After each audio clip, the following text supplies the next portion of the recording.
अब हम जिस रास्ते की बात करने वाले हैं वो उत्तर प्रदेश के विकास का है। डीएनए मित्रों, पूर्व प्रधानमंत्री अटल बिहारी वाजपेयी जी ने कहा था, जो सड़कें हम बना रहे हैं वो हमारी लिखी हुई किस्मत है। यानी अच्छी सड़कें किसी भी देश की अच्छी किस्मत हैं। आज हम उस राज्य की सड़कों का विश्लेषण करने वाले हैं जिसे एक्सप्रेसवे प्रदेश कहा जाता है। उत्तर प्रदेश ने आज अपने एक्सप्रेसवे नेटवर्क में एक और मील का पत्थर जोड़ लिया।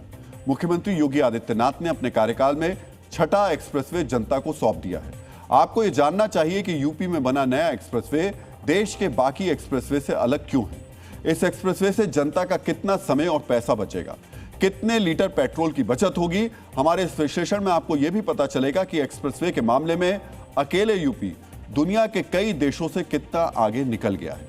रक्षा मंत्री राजनाथ सिंह, केंद्रीय सड़क परिवहन एवं राजमार्ग मंत्री नितिन गडकरी, मुख्यमंत्री योगी आदित्यनाथ और उप मुख्यमंत्री ब्रजेश पाठक ने आज लखनऊ कानपुर एक्सप्रेसवे का उद्घाटन किया।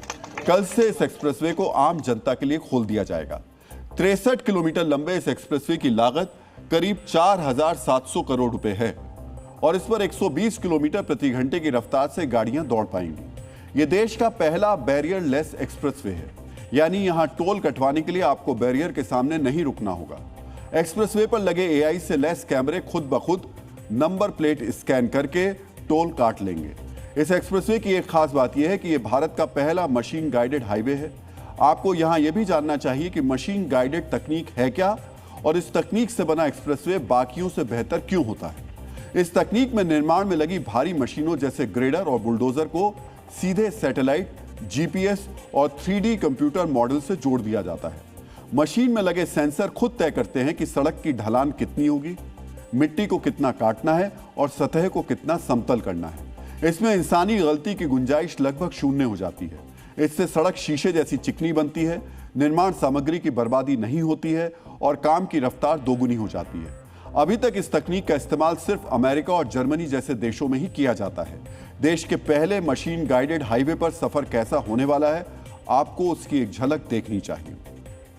इस एक्सप्रेसवे की क्वालिटी क्या है और कितना स्मूथ आपकी राइड होने वाली है, इसका हम रियलिटी टेस्ट करेंगे।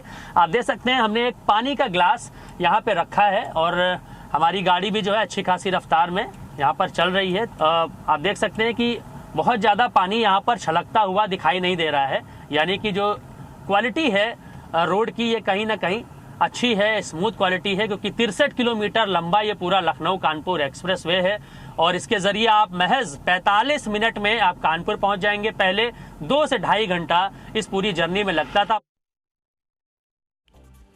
डीएनए मित्रों, ये एक्सप्रेसवे सिर्फ उत्तर प्रदेश के 2 शहरों को जोड़ ही नहीं रहा, बल्कि इसने लखनऊ और कानपुर की दूरी को भी कम कर दिया है।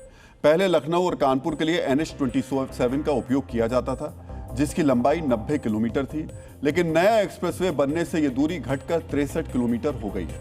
पहले ट्रैफिक की वजह से 2 से 3 घंटे का समय लगता था, लेकिन नए एक्सप्रेसवे के बाद यह सफर 30 से 45 मिनट का रह गया है। नया एक्सप्रेसवे बन जाने से हर दिन करीब 1,20,000 लीटर ईंधन की बचत होगी, यानी लगभग 125 करोड़ रुपए की बचत होगी। हर दिन 300 मीट्रिक टन कम कार्बन उत्सर्जन होगा। उत्तर प्रदेश में एक्सप्रेसवे का जाल कितनी तेजी से बढ़ता जा रहा है, उसे आपको कुछ आंकड़ों के जरिए भी समझना चाहिए। साल 2017 से पहले यूपी में सिर्फ 3 मुख्य एक्सप्रेसवे हुआ करते थे, लेकिन बीते 9 साल में यूपी में 6 एक्सप्रेसवे नए बन चुके हैं और 7 नए एक्सप्रेसवे पर तेजी से काम चल रहा है। 2026 के अंत तक यूपी में भारत का सबसे बड़ा 2700 किलोमीटर का एक्सप्रेसवे नेटवर्क बन जाएगा। यूपी में एक्सप्रेसवे बनने की जो मौजूदा रफ्तार है वो कितनी तेज है, इसका अंदाजा आप दुनिया के कुछ देशों के साथ तुलना करके लगा सकते हैं। यूपी में इस वक्त औसतन 500 किलोमीटर एक्सप्रेसवे हर साल बन रहा है। वहीं ब्रिटेन सिर्फ 90 किलोमीटर एक्सप्रेसवे बनाता है। फ्रांस का स्कोर 168 तो जापान का 160, वहीं तुर्की में सालाना 120 किलोमीटर एक्सप्रेसवे ही बनता है।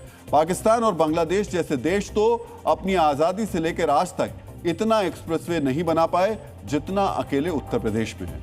डीएनए मित्रों, अच्छी सड़क किसी भी क्षेत्र के विकास को निर्धारित कर रही है और उत्तर प्रदेश में जिस रफ्तार से एक्सप्रेसवे नेटवर्क कागजों से उतरकर जमीन पर उतर रहा है, उसी रफ्तार से राज्य का विकास भी हो रहा है।